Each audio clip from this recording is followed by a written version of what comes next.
Thanks, Mr President. I rise to speak to the motion, but also to talk directly to the women and girls around Australia who are watching on with sheer revulsion. Sheer revulsion is an extremely strong way of wording that, given he was democratically elected and you yourself are a politician. If you find that system revolting, then I think you may have found yourself in the wrong line of work there, darling. And no boys or men feel the same? It's just the girls and women. Or they do feel the same, and you just don't care about them. I'll let you mull that one over and decide which one makes you look like less of a cunt.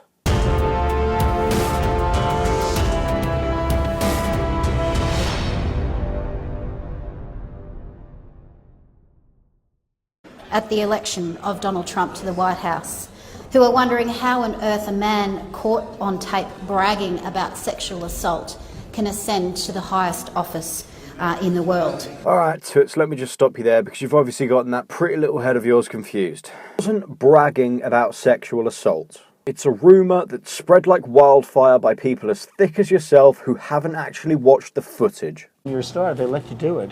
You can do anything. Whatever you want. Grab them by the pussy. You can do anything.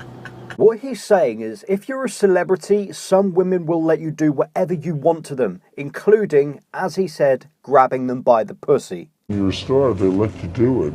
You're a star, they let you do it. This is not bragging about or condoning sexual violence. Notice how in the sentence he said, they'll let you do anything. That's consent. These vile rumours circulating about somebody simply because you don't like them are absolutely disgusting.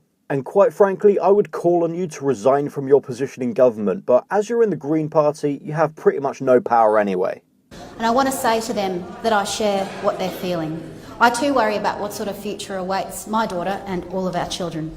And I feel the deep dismay that a man who treats women like objects for his own satisfaction will soon assume the mantle of presidency of the United States. Well then, you're a fucking idiot. I might get quite a bit of flack for saying this, but this is my opinion on the subject. Donald Trump. Now, while he might not be a career politician, he's a businessman. And right now, America is over $19 trillion in debt. And quite frankly, I don't want to be alive to see the day where America becomes a third-rate power because they can't afford to keep the lights on or their military funded. And while he might not be the best candidate for the job, he's a better choice than Hillary Clinton, who's frankly spineless and insane. If you don't believe me, watch these two clips and tell me if you want her in charge of the most powerful country in the world. Not just straight people get married, but gay people who want to announce their unions. Do you think New York State should recognize gay marriage? No. No. Okay.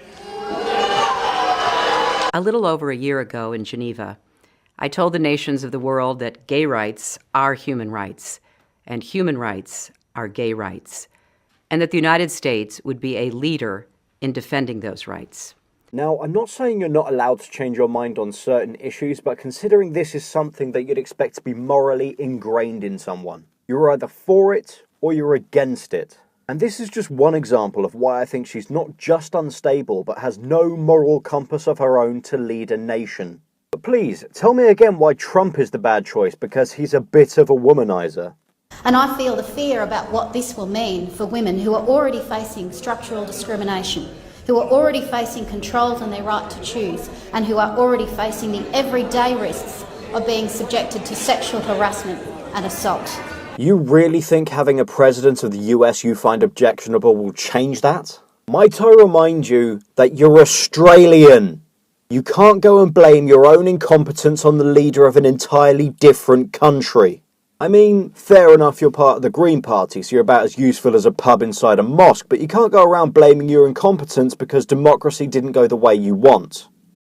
I feel the uncertainty about what this means for our common future on a planet that's already racked by dangerous global warming and environmental injustice that we know hits women, especially women in poorest nations, the hardest. Wait, what the fuck? Global warming hits women hardest. You get that men happen to live within the same climate as women. I would love to hear it explained how global warming is going to hit women harder than it'll hit men. Do you know what? You say it'll affect women more, I say it won't. Let's settle this with a simple contest. Whoever can swallow the most batteries wins. You go first. People are saying that Donald Trump's rise will embolden the sexists, the racists, the bigots and the homophobes. Wow, people say that? Well, it must be true. Idiot. It is so incredibly important to stand up to those elements in our society and call them out, and that is what we Greens intend to do. That's what you Greens intend to do, is it? Well, given one of your main goals is to reduce the carbon emission of the country, a party which was founded in 1972, well, do you know what? I'm just going to leave this graph up here. So you'll forgive me if I don't hold my breath while waiting for you to achieve anything. But Trump's rise will also energise everyone who stands for justice, for compassion, for equality and for love. I applaud you on sidestepping the use of social justice terms there. But, quite frankly, if you had included any more lovey-dovey sweet words, you would have given me diabetes. To defeat this particular brand of hate and intolerance, we need a powerful movement that unites calls for gender equality, for racial justice, for environmental justice, and for a fair society for every Australian. I agree. A fair Australia for Australians sounds like a fantastic idea. It still escapes me what the fuck this has to do with Trump, though. Our movement must reject the failures of free market chaos that has left ordinary people behind, while making corporations and big polluters even richer, just as it must reject sexism, racism and homophobia.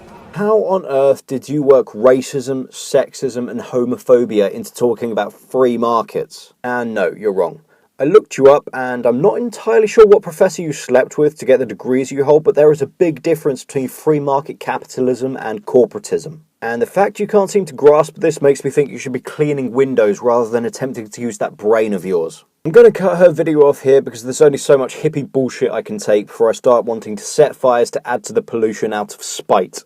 She goes on to explain how Australia and America are different places, which is frankly mind-blowing. So, lovely viewers, given this Green Party moron, what can you do to help pollute our atmosphere? I personally enjoy driving to my fridge in a V8 muscle car.